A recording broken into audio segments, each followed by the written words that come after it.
Oi, oi, oi, boa noite, a paz de nosso Senhor Jesus Cristo esteja com você, meu irmão e minha irmã.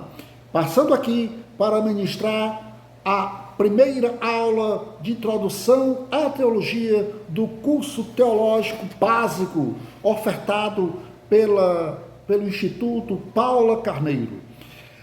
Eu irei gravar 2 vídeos. O primeiro vídeo referente à aula Introdução à Teologia, o segundo vídeo referente à aula de Hermenêutica, Introdução à Hermenêutica, direcionado aos alunos, especificamente aos alunos que porventura não puderam estar no dia 15 aqui na aula presencial, da aula inaugural do curso teológico básico do Instituto Paula Carneiro, que foi ministrado por mim aqui na Escola Mocinho Rodrigues, o recinto escolar a qual me encontro nesse momento, ministrando esta aula em vídeo para você, meu irmão e minha irmã. Na verdade, meu nome é Antônio Albuquerque Silva, sou pastor, teólogo e professor. Aceitei gentilmente, de forma gratuita, muito feliz, muito contente, para fazer parte desse projeto, que é o curso teológico básico, do Instituto Paula Carneiro.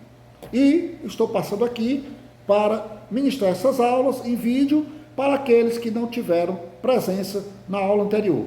Mas você, meu irmão e minha irmã, que participou da aula presencial no dia 15 aqui no Mocinho Rodrigues, você também pode usufruir, assistir esse vídeo, ou melhor, esses 2 vídeos, que aqui estou nesse exato momento ministrando, estou gravando, referente a essas aulas, para recapitular o que foi dito, o que foi ensinado na aula anterior. Bom, meus irmãos, começando por introdução à teologia, esta aula número 1 do nosso curso. Meus queridos e meus irmãos, muitas pessoas perguntam o que é teologia. A primeira aula é referente ao quê? Introdução à teologia. Mas o que é teologia? O que de fato é teologia? Que bicho é esse? Muita gente se preocupa, Muita gente se pergunta, se questiona. Que bicho é esse? Quem foi que inventou teologia? De onde saiu isso? Uns dizem que é uma ciência inventada pelo homem. Uns dizem que não tem nada a ver com a palavra de Deus. Uns dizem até que teologia é coisa do diabo. Claro que não. Só que não. Eu vou provar para você que não é. Bom, o que é teologia? Antes de explicar para você o que é teologia, eu vou dizer para você o seguinte: comparar a teologia como um instrumento usado comumente por várias pessoas. Eu vou comparar este pincel aqui, que eu estou com ele na mão, pincel de quadro, eu vou comparar como se fosse uma faca de cozinha. Nós sabemos que uma faca de cozinha, a famosa peixeira, nas mãos de uma dona de casa, nas mãos de uma cozinheira, opera milagres. Corta aquela carne macia para cozinhar ou para fazer um belo churrasco, corta verdura, corta cebola, corta tomate e assim por diante.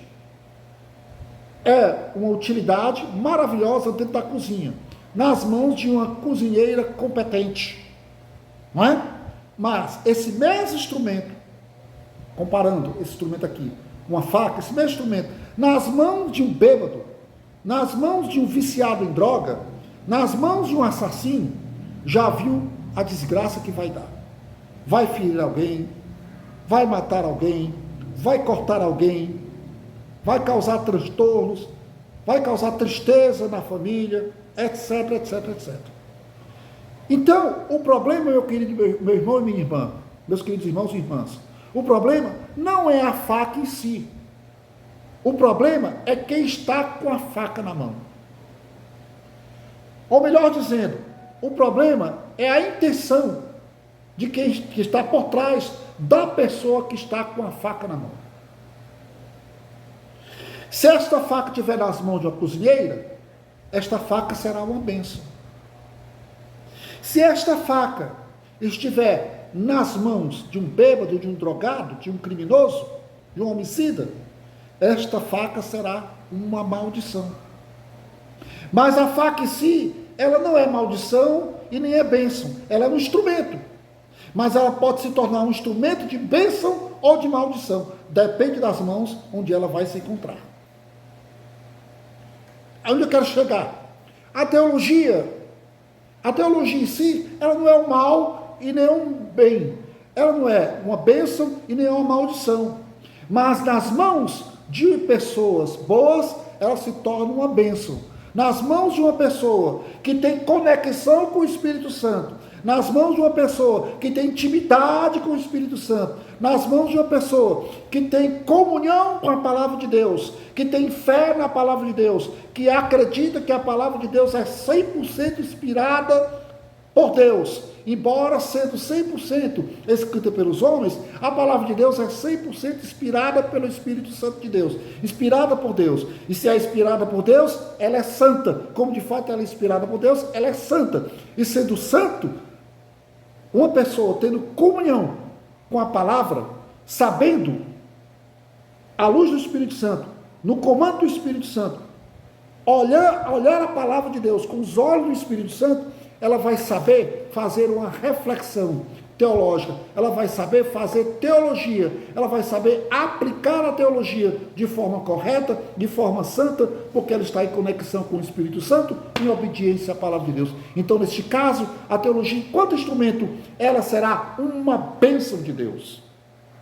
E uma bênção de Deus que vem do Espírito Santo, que passa pela inteligência do ser humano, que passa pela razão do ser humano. Porque o Espírito Santo, quando ele age no nosso coração, já que somos templo do Espírito Santo, quando ele age na nossa razão, ele age na nossa inteligência, ele não elimina a inteligência, ele não elimina a nossa razão, porque a razão, a inteligência dada por Deus, ela é um dom do Espírito Santo de Deus. Então ela está a serviço do Espírito Santo de Deus. Só que essa razão, essa inteligência, ela tem que estar sempre em conexão com o Espírito Santo de Deus, sempre em conexão com a palavra de Deus. E essa conexão vai através da oração.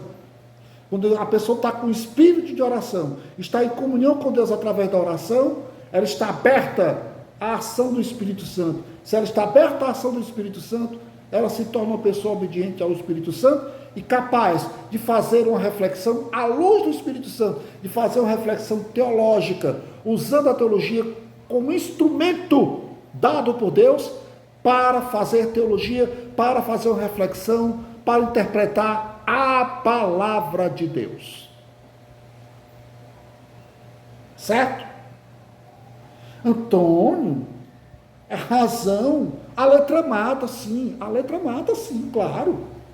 É claro que a letra mata. Quando é que a letra mata?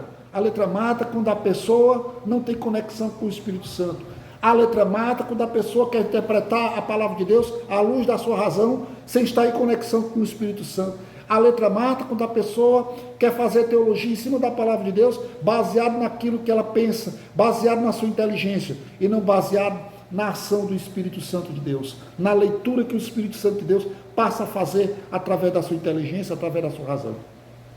Porque nós somos templo do Espírito Santo, mas nós não somos marionetes do Espírito Santo, nós não somos robôs do Espírito Santo, não.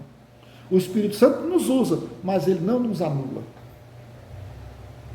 Ah, mas Antônio, por que tem tanta gente aí fazendo pregação errada da palavra de Deus, fazendo teologia na palavra de Deus, enganando o povo? Esses aí não são verdadeiros teólogos, eles são hereges, são falsos profetas, que não têm conexão com o Espírito Santo de Deus, que não têm conexão com a palavra de Deus. Eles não têm condições de fazer sequer reflexão sobre a pessoa deles, o que dirá sobre a pessoa de Deus na palavra de Deus. Aliás, toda revelação divina, toda revelação da palavra de Deus que veio até nós, não foi o homem que descobriu, não. Foi o próprio Deus que se revelou a nós. E a maior revelação de Deus em nossas vidas, estando registrado na palavra de Deus, chama-se Jesus Cristo. O ápice da revelação da Bíblia é Jesus Cristo. Tudo foi por ele, para ele, todas as coisas foram feitas. Sem ele, por ele, com ele. Sem ele, nada do que existe existiria. Em outras palavras, a Bíblia, a palavra de Deus, existe por si só. A palavra de Deus é que deu origem à teologia. A teologia é filha da palavra de Deus, é filha da Bíblia. Mas o que é mesmo teologia? Teologia é um vocábulo de origem grega, formado por dois radicais, theos, feos e logia. Theos, Deus, logia, estudo. Ou seja, a teologia é a ciência que se propõe a estudar Deus, a fazer uma reflexão sobre a pessoa de Deus, uno e trino. Eu fiz uma apresentação no PowerPoint, até já postei no grupo do WhatsApp do curso, explicando, fazendo esquema, explicando muita coisinha que eu estou explicando aqui. Depois dessa aula em vídeo, você pode mergulhar no PowerPoint, nessa aula que está exposta, esquematizada no PowerPoint, para você entender melhor essas minhas explicações. Eu esquematizei lá. Mas o fato é isso. O que nós aprendemos até agora? Que teologia é uma palavra formada pelos dois vocábulos gregos. Theos, significa Deus, logia, que significa estudo. Ou seja, teologia é a ciência que se propõe a estudar Deus.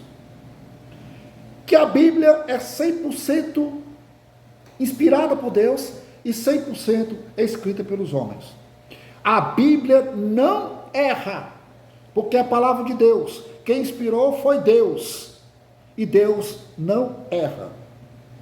É lógico que na Bíblia nós vamos encontrar erros de cópia, de grafia, de escrita, nos originais.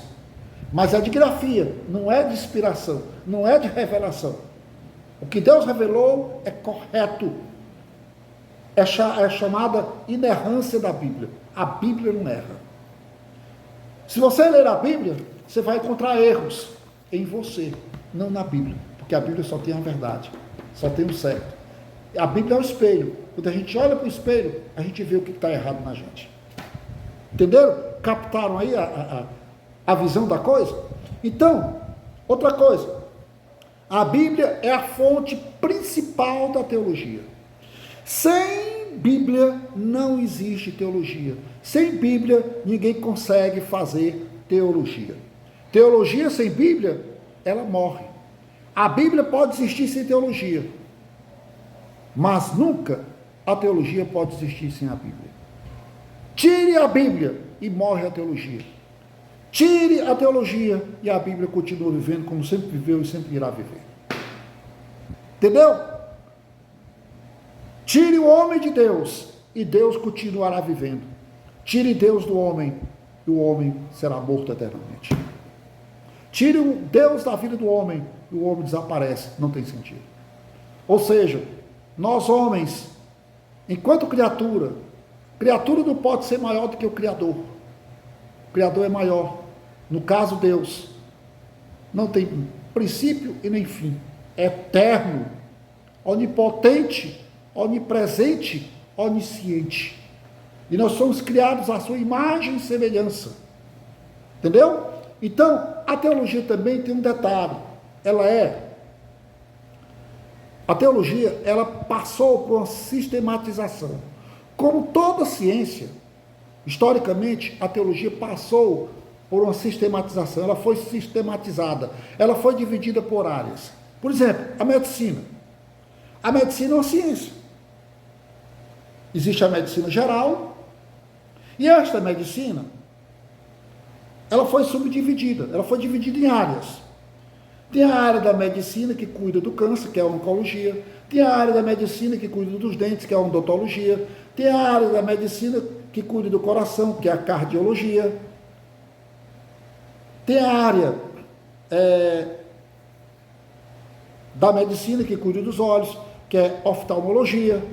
E assim sucessivamente. Né? Toda ciência ela é dividida em áreas. A teologia também é dividida em áreas. A teologia geral ela é dividida em 4 tipos de teologia sistemática.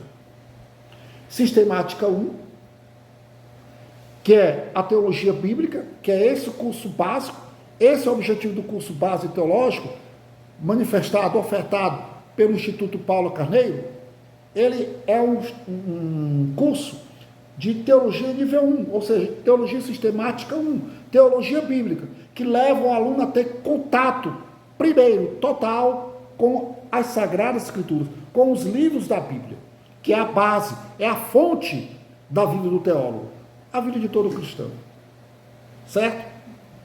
Nós temos a teologia sistemática 2. A teologia sistemática 2, ela é dedicada à teologia dogmática, teologia sistemática 2, teologia dogmática, teologia doutrinária, aquela que cuida da sã doutrina, das doutrinas bíblicas, como escatologia, pneumatologia, teontologia, soteriologia, hamartiologia, que é a doutrina do pecado, não é? Enfim, várias teorias, eclesiologia, que é a doutrina que estuda sobre a igreja, doutrina de ramificação da teologia, não é? Teologia sistemática 2. Teologia sistemática 3 é aquela teologia que cuida da teologia pastoral, dos departamentos, departamento de evangelismo, departamento de senhoras, liderança pastoral, pastores, diáconos, né? Obreiro, presbítero, né? Evangelismo, ministério de música, teologia pastoral, né? Aconselhamento, né? Capelania, hospitalar, escolar, etc. Tudo isso é teologia pastoral. E tem a teologia nível 4, teologia sistemática 4, que é aquela que cuida da história da teologia, o avanço teológico, o avanço da teologia nos períodos históricos. Então nós estamos na teologia sistemática 1, que é a teologia bíblica, que nos leva a lidar com os livros da Bíblia. Aí, nas matérias que você irá estudar, estão os livros bíblicos que nós iremos estudar ao longo desse curso. Ora, vou estar ministrando aula para você, ora, a missionária Paula Carneiro também vai estar ministrando aulas para você. O fato é que você terá, através desse curso de teologia básica, você terá contato com as Sagradas Escrituras. Não é? Então, a teologia foi dividida por áreas. Não é? E tem a fonte principal, que é a Bíblia, e tem a fonte secundária, chamada tradição. Veja bem, tradição secundária. Ela poderá ser dispensável ou não. Quando é que ela é dispensável? Quando ela não está de acordo com a Bíblia. Quando é que ela é indispensável? Quando ela está direto ou indiretamente de acordo com a Bíblia. Como assim? Nós temos o costume, nós temos a tradição, quando nossos filhos vão para a escola, para o trabalho, para algum canto, a gente diz: meus filhos, meu filho, minha filha, Deus te abençoe, Deus te acompanhe. Em parte nenhuma da Bíblia você vai encontrar essa recomendação. Pai, mãe, quando seu filho sair, abençoe seu filho ou sua filha. Não tem nada a dizer, não. Mas tem a bênção litúrgica lá em Levítico, ou em Deuteronômio, se eu não me engano. O Senhor te abençoe e te guarde. O Senhor volte para ti o seu rosto, né? Aquela parte litúrgica. A bênção sacerdotal, né? E, mas não está escrito na Bíblia? Mas é um costume que está de acordo com a palavra de Deus, ainda que indiretamente. Por quê? Porque o pai e a mãe têm autoridade dada por Deus, tem bênção do Espírito Santo através do matrimônio, tem a unção do Espírito Santo, e ele pode abençoar, por lei do matrimônio, o seu filho ou a sua filha. Então está em consonância, aí indiretamente com a palavra de Deus.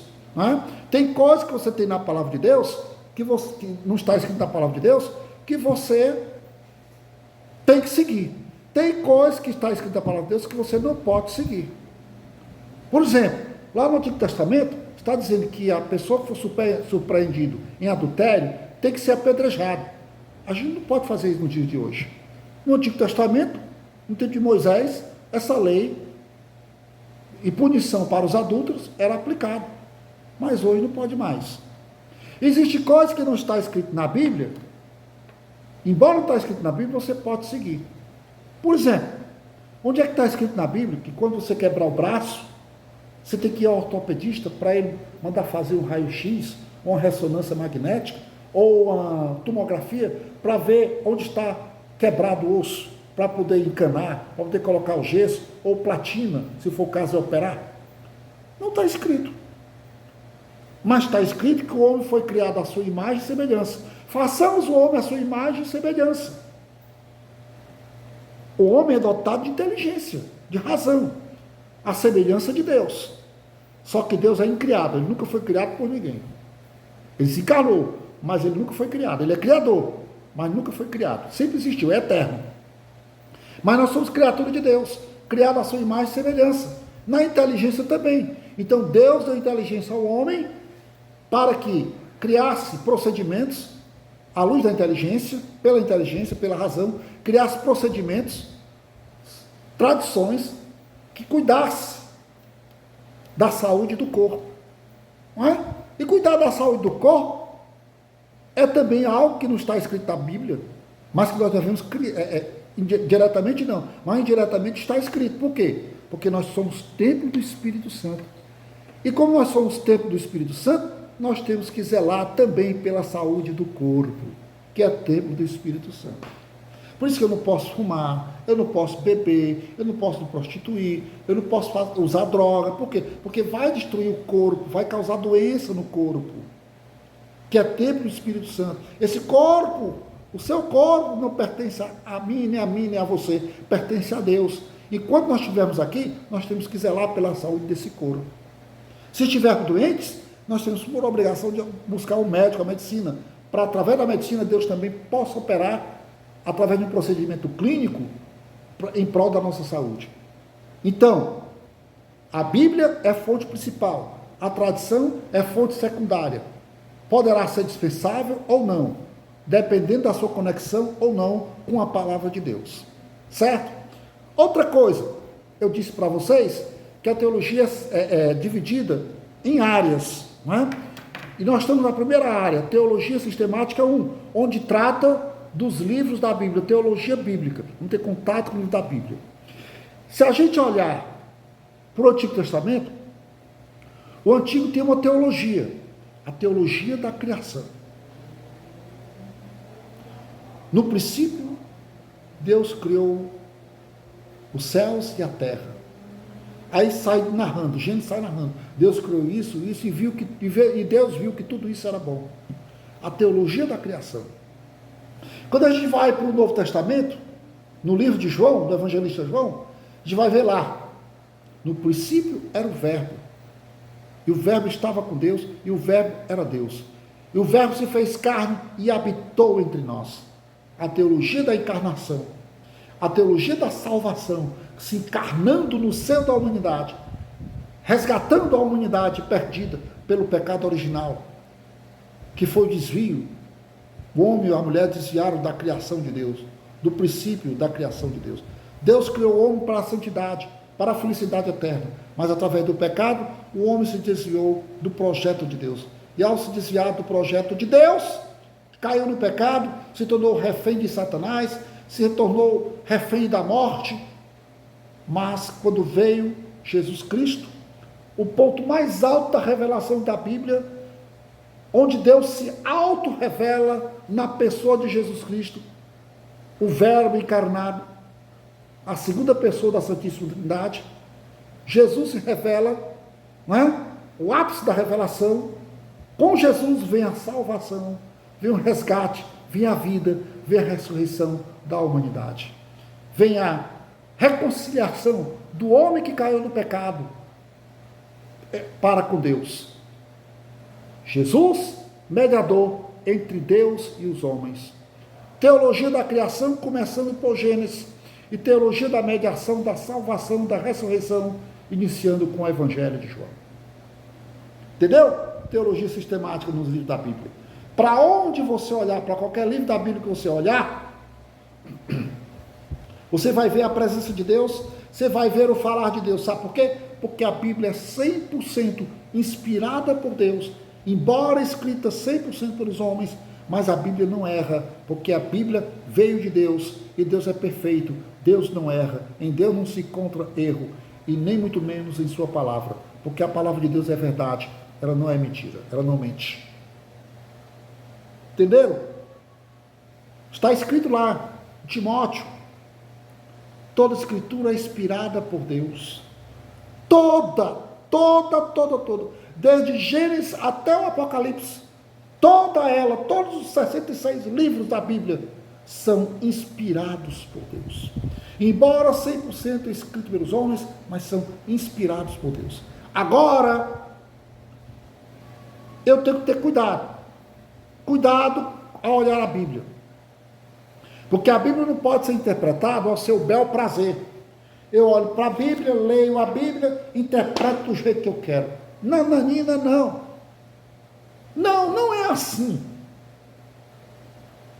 Você tem que olhar o texto. Você tem que ver o que Deus está querendo falar com você através daquele texto. E isso você só vai captar se você tiver sintonia com o Espírito Santo de Deus, em oração, em espírito de santidade. E aí, quando você olhar para a Bíblia, nesse espírito de santidade, em comunhão com o Espírito Santo, se deixando levar pelo Espírito Santo, aí você vai usar a sua razão, através da teologia, da reflexão teológica, submissa ao Espírito Santo, pela sua fé. Tem que ter fé. Se você não tiver fé, não tiver vida de oração, não tiver humildade para se deixar levar pelo Espírito Santo, não adianta você ir para o texto sagrado e querer fazer teologia do seu jeito, da sua maneira, do seu modo de pensar, porque vai dar errado. Aí, a sua teologia será maldição, será um instrumento de maldição. Ao invés de ser instrumento de bênção, será instrumento de maldição. Foi isso que os gnósticos cometeram. O gnosticismo foi a primeira corrente teológica herética, heresia que surgiu na igreja primitiva. Os apóstolos pregando a teologia verdadeira, pregando Jesus Cristo como Salvador, como Deus verdadeiro homem, verdadeiro Deus, Jesus Cristo como o único mediador entre Deus e os homens, que morreu, foi morto e sepultado, mas ressuscitou ao terceiro dia, que se encarnou no seio da humanidade. Aí vê os gnósticos, isso é história da igreja. Os gnósticos foi os que implantaram a heresia dentro da igreja primitiva, chamada gnosticismo. Gnosticismo vem de gnosis. Gnosis, em grego, significa conhecimento. Para eles, os gnósticos, Jesus Cristo não tinha se encarnado, porque para eles a matéria era o mal. Quem tinha criado a matéria era Satanás. Então, Jesus Cristo sendo Deus, ele só veio em espírito, ele só veio em alma, ele não veio em corpo, porque Deus não se une com a matéria, porque Deus é o bem e a matéria é o mal. Foi criada por Satanás. Deus não se une com Satanás. Mas qual é a heresia dessa corrente teológica do gnosticismo? A teologia herética, entendeu? Desviada, errônea, era essa. Se eu digo que Jesus Cristo não se encarnou na humanidade, que Jesus Cristo não é Deus e homem ao mesmo tempo, eu estou negando, primeiro de tudo, que Deus criou o homem, né? Façamos o homem a sua imagem e semelhança, mas vamos lá, e que Jesus Cristo não se encarnou na humanidade, não se fez carne. Se Jesus Cristo não se fez carne, então Deus não criou o homem, Jesus Cristo não salvou o homem do pecado, e também Jesus Cristo não ressuscitou, não houve ressurreição da carne. Se não houve ressurreição da carne, Jesus Cristo, tampouco vai haver ressurreição geral, segundo o gnosticismo. Por que os gnósticos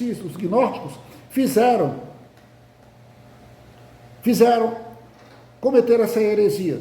Porque eles não foram fazer teologia de acordo com o Espírito Santo, em espírito de oração. Fizeram uso apenas da razão seca, da inteligência seca, independente da ação do Espírito Santo. Por isso que deram errado. É o mesmo erro que a teologia da prosperidade está fazendo. E que heresia?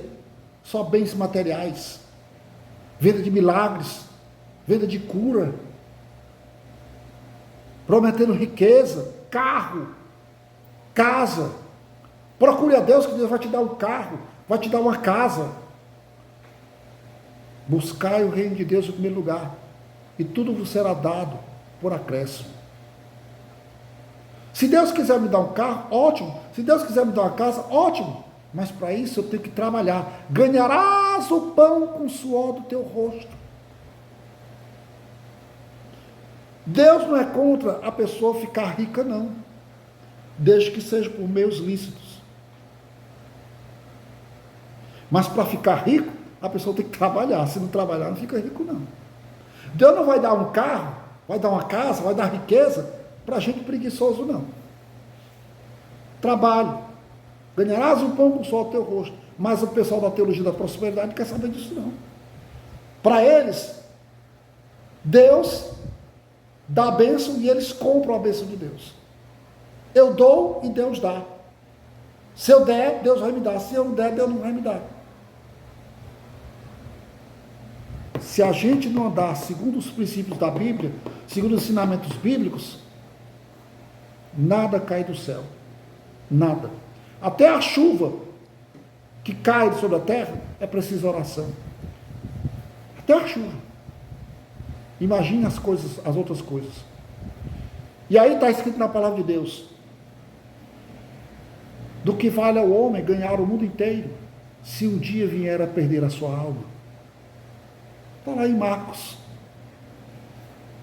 Tem que ter muito cuidado com essas certas teologias. Porque tem muita gente aí dizendo que é teólogo, que fez teologia, tem doutorado em teologia, é teólogo, é PhD em teologia. Aí vai ver a vida do camarada diante de Deus, é um desastre.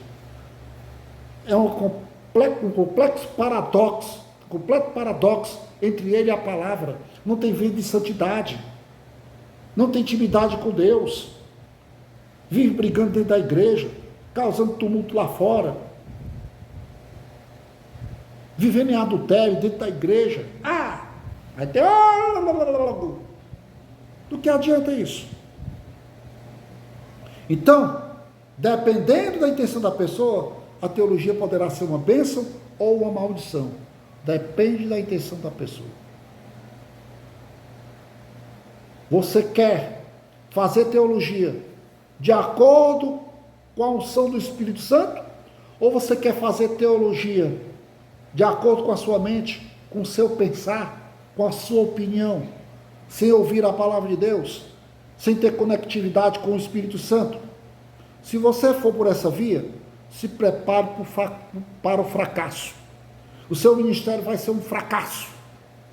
A sua vida de teólogo vai ser um fracasso. Mas se você quiser fazer teologia à luz do Espírito Santo, deixando Deus trabalhar na sua razão, na sua inteligência, tendo fé, humildade, sintonia, comunhão com o Espírito Santo, tendo fé, acreditando na inerrância das Escrituras, sendo submisso, obediente à palavra de Deus, fazendo reflexão na teologia, teologicamente na palavra de Deus, para aplicar na sua vida e aonde está ao redor, as pessoas que estão ao seu redor, então a sua teologia, o seu fazer teológico será uma bênção. Depende da sua intenção. Quer ser um bom teólogo? Seja obediente ao Espírito Santo. Quer ser um excelente teólogo? Creia na palavra de Deus e aceite a palavra de Deus. Não duvide da palavra de Deus. Não queira desfazer da palavra de Deus. Porque tem muito teólogo negando a palavra de Deus. Negando os milagres da palavra de Deus. Negando que Jesus Cristo fazia milagre. Que o mesmo Deus, que o mesmo Espírito Santo que operava no tempo de Cristo, não pode operar agora. Que não existe dons. Que não existe falar em línguas. Que não existe milagres. Que não existe o dom de expulsar demônios. Que não existe o dom da sabedoria. Que isso é coisa que ficou do passado. Os dons espirituais ficou do passado. E é por isso que nós temos um bocado de teólogos desviados da casa do Senhor. Vivendo no mundão. E aí vai ver a vida moral dele totalmente imoral. Totalmente uma desgraça. Aí as pessoas que veem a teologia dele, fracas da fé, vão cair. Se você for um bom teólogo, conforme os meios que eu disse, O seu fazer teológico vai motivar outras pessoas a se aproximarem da palavra de Deus. Porque o que é fazer teologia?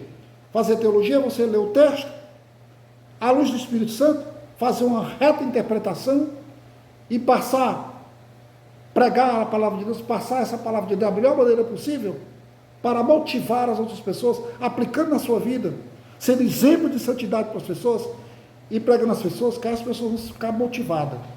Porque, gente, tem pessoas que vão à igreja, elas não são crentes, mas elas sabem quando o pregador tem vida no altar, tem santidade no altar, e quando ela não tem.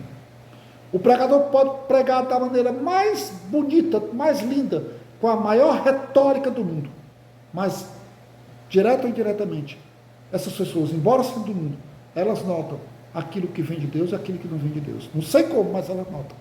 Elas sabem quando a pessoa está mentindo, quando aquele pregador é casca, quando aquele teólogo é só bafurada, é um teólogo caô, legalé, cheio de migué. Aí não dá. Então, teologia também, além da palavra de Deus, tem vários escritos teológicos, tem vários autores teológicos que, em obediência à palavra de Deus, escreveram vários livros bons de serem lidos. Leiam, procure ler. Mas o primeiro livro teológico que você tem que ler é a palavra de Deus. Se você nunca leu, ou leu somente um pedaço, comece a ler. Leia tudo. Ah, mas eu já li a Bíblia. Leia de novo. Leia de novo. Eu não me canso de ler a Bíblia. Agora mesmo, eu estou sentindo a necessidade de fazer uma nova leitura da Bíblia de novo. Estou fazendo umas pós-graduações em teologia, e lá pego para os textos da Bíblia. Eu vou lá, tenho que ir.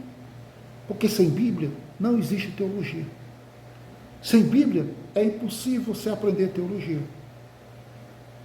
Porque a Bíblia sobrevive, ela existe sem teologia, mas nenhuma teologia sobrevive sem a Bíblia. Pense nisso. Pense nisso. Pense nessa verdade. Outra coisa que eu quero dizer para você, para encerrar. Leia as apostilas. Não é? Aqui nós temos a primeira aula que foi dada para você. Não é? Eu falei sobre a importância da teologia para os dias de hoje. Por que é importante fazer teologia hoje? Porque mais do que nunca, as pessoas precisam de uma palavra de conforto, uma palavra de incentivo, uma palavra de fé. Mais do que nunca, o pecado precisa ser denunciado e o pecador precisa ser anunciado a salvação. O pecado precisa ser denunciado e a salvação precisa ser anunciada. A gente tem que denunciar o pecado e anunciar ao pecador que tem salvação na palavra de Deus, tem salvação em Jesus Cristo. A importância da palavra de Deus hoje, a importância da teologia para hoje, é porque o mundo, se naquele tempo, no tempo de Noé, o mundo precisava de Deus, no tempo de Jesus Cristo o mundo precisava de Deus, agora nos tempos atuais é que o mundo precisa de Deus. É que o mundo precisa de profetas e profetisas para falarem de Deus para essas pessoas. E fazer teologia é uma forma de anunciar a palavra de Deus. Discursos teológicos. Tem vários discursos teológicos. A gente vai ver na segunda aula, que é sobre hermenêutica. Fazer teológico, como interpretar um texto. Quais as ciências auxiliares da hermenêutica. A gente vai entrar, né? Amanhã estarei gravando a segunda aula. Mas é importante que você saia daqui convicto de que hoje, para que o mundo mude, é preciso que haja pessoas maduras na fé, tementes a Deus, que saibam pregar a palavra de Deus. Pregar não é pregar bonito, pregar a palavra bonita não, palavra difícil não. Se Deus me levar você a falar bonito, ótimo, beleza. Mas eu prefiro um gago pregando a palavra de Deus. Eu prefiro um gago falando assim, amados irmãos, eu venho anunciar a vocês que somente Jesus Cristo salva, cura e liberta, e que virá, e um dia virá nos buscar, arrebatar a sua igreja, para viver eternamente na glória, ressuscitados com Cristo. Eu prefiro um gago anunciando com humildade, com sabedoria no Espírito Santo, em obediência à palavra de Deus, com intimidade no Espírito Santo, intimidade na oração, do que um sábio, todo catedrático, cheio de anel no dedo, cheio de diploma de teologia, mas o seu pensamento, a sua mente, distante de Deus. Não adianta ser sábio para o mundo, usar a sabedoria do mundo para desfazer de Deus. Porque a palavra de Deus ninguém zomba, de Deus ninguém zomba. Pense bem. Por hoje é só. Tchau, tchau. Mais uma vez, a paz de nosso Senhor Jesus Cristo, que nesse início de curso de teologia básica, ofertado pelo Instituto Paulo Carneiro, sejamos movidos pelo Espírito Santo a não só fazer teologia, a vivermos teologicamente na ação do Espírito Santo, obediente à palavra de Deus, obediente ao Espírito Santo, para que o Espírito Santo nos santifique até o último minuto da vida nossa. Porque o Espírito Santo, ele santifica todos os dias. O Espírito Santo está transformando a nossa vida. Conversão a todo dia. Eu não acredito em crente que diz que se converteu de uma vez. A conversão é um processo. E para cada um o Espírito Santo trabalha diferente. E nós teólogos, eu e você, seremos mais cobrados por aquilo que nós aprendemos na palavra de Deus do que aqueles que ainda não sabem. Nós teólogos não somos mais importantes, mais santos que os outros. Somos mais responsáveis, chamados por Deus a vivenciar cada palavra que Deus nos apela para a santidade. Tchau, tchau. Até mais.